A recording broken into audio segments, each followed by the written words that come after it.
86-47 അമേരിക്കയിൽ ഇപ്പോൾ പ്രധാന ചർച്ചാ വിഷയമായി മാറിയിരിക്കുകയാണ്. ഒറ്റക്കാഴ്ചയിൽ വെറും 4 അക്കങ്ങൾ.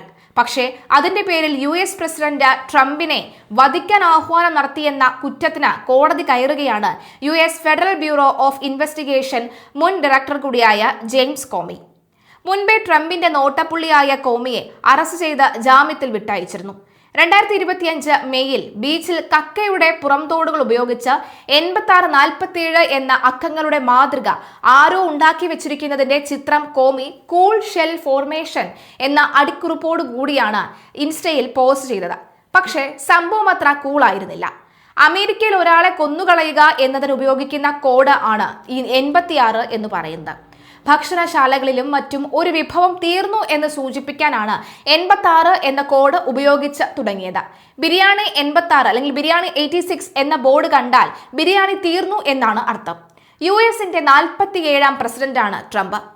ക്യാമ്പസ് സംവാദത്തിനിടെ വെടിയേറ്റ് മരിച്ച ട്രംപ് അനുകൂലിയായ വലതുപക്ഷ ആക്ടിവിസ്റ്റ് ചാർലി കർക്കിന്റെ തൊപ്പിയിലും 47 എന്ന അക്കം എഴുതിയിരുന്നു.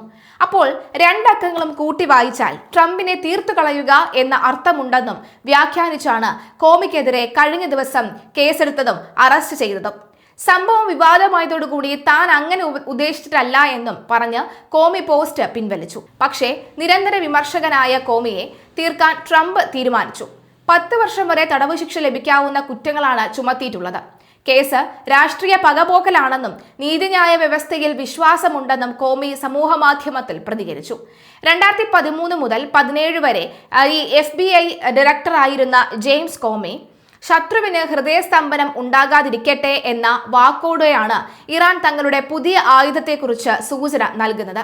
യുദ്ധക്കപ്പലുകളുടെയും അന്തർവാഹിനികളുടെയും ചീളുകളാക്കി നുറുക്കാൻ പ്രഹരശേഷിയുള്ളതും ബുള്ളറ്റിന് സമാനമായ സഞ്ചരിക്കുന്നതുമായ ഹൂട്ട് ആണ് ഇനി തങ്ങൾ പുറത്തെടുക്കാൻ പോകുന്നത് എന്ന ഇറാന്റെ സൂചനകൾ സത്യത്തിൽ ഈ ചർച്ചകൾക്കിടയിലും വരുന്നുണ്ട്. കഴിഞ്ഞ ദിവസമാണ് ഇറാൻ സൈനിക മേധാവിയുടെ ശത്രുക്കൾക്ക് ഹൃദയാഘാതം വരും എന്നുള്ള തരത്തിലുള്ള പോസ്റ്റുകൾ പങ്കുവച്ചത്. അത് വലിയ ചർച്ചയായിരുന്നു. എന്തായാലും അതിനു പിന്നാലെയാണ് ഇറാന്റെ രഹസ്യായുധമായ ഹൂട്ട് ഇനി പുറത്തേക്ക് എടുക്കുമെന്ന വാർത്ത കൂടി വരുന്നത്. ശത്രു രാജ്യം ഹൂട്ടിനെ ഭയപ്പെട്ടേ മതിയാകൂവെന്ന മുന്നറിയിപ്പാണ് ഇറാൻ നൽകിയത്. നാവിക ഉപരോധം പിൻവലിക്കാൻ അമേരിക്ക തയ്യാറാവാതിരുന്നതോടെ സമാധാന ശ്രമങ്ങൾ പരാജയപ്പെടുന്നതിന്റെ കൂടി പശ്ചാത്തലത്തിലാണ് ഇറാന്റെ അടുത്ത ഭീഷണി പുറത്തുവരുന്നത്. ഇറാൻ നാവിക കമാൻഡർ ഷഹ്റാം ഇറാനിയാണ് തങ്ങളുടെ രഹസ്യ ആയുധത്തെക്കുറിച്ചുള്ള സൂചനകൾ നൽകുന്നത്. ശത്രുവിന് ഹൃദയസ്തംഭനം ഉണ്ടാവില്ല എന്ന് ആശയിക്കുന്നതായും ഇറാനി പരിഹാസ രൂപേണ പറയുന്നുണ്ട്. സാധാരണ ഡോർപിഡോറുകളെക്കാൾ 10 മടങ്ങ് വേഗത്തിൽ സഞ്ചരിക്കാൻ കഴിയുന്ന അണ്ടർ വാട്ടർ സൂപ്പർ പവറാണ് ഹൂട്ട് എന്ന് വിദഗ്ധർ വിലയിരുത്തുന്നു. വെള്ളത്തിനടിയിലൂടെ സഞ്ചരിക്കുമ്പോൾ ജലത്തിന്റെ പ്രതിരോധം കുറയ്ക്കാനായി ആയുധത്തിന് ചുറ്റും ഒരു വായു കുമിള സൃഷ്ടിക്കുന്ന സാങ്കേതിക വിദ്യയാണിതിൽ ഉപയോഗിച്ചിരിക്കുന്നത്. ലക്ഷ്യസ്ഥാനത്ത് എത്തുമ്പോൾ വലിയ നാശനഷ്ടങ്ങൾ വരുത്താൻ ഇതിന് സാധിക്കും. ഇതിനു മുൻപ് 2006-ൽ ഹൂട്ട് എന്ന പേരിൽ ഇറാൻ ഒരു സൂപ്പർ കോവിറ്ററിംഗ് ഡോർപിഡോ പരീക്ഷിച്ചിരുന്നു.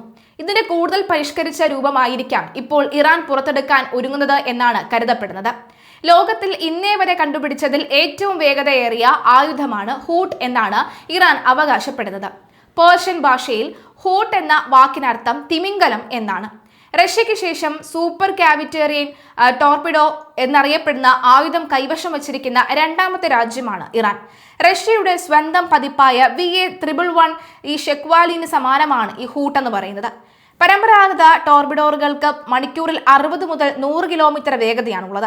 ഹൂട്ടിന് വെള്ളത്തിനടിയിൽ 360 കിലോമീറ്ററിലധികം വേഗത കൈവരിക്കാൻ കഴിയുമെന്നാണ് ഇറാൻ അവകാശപ്പെടുന്നത്.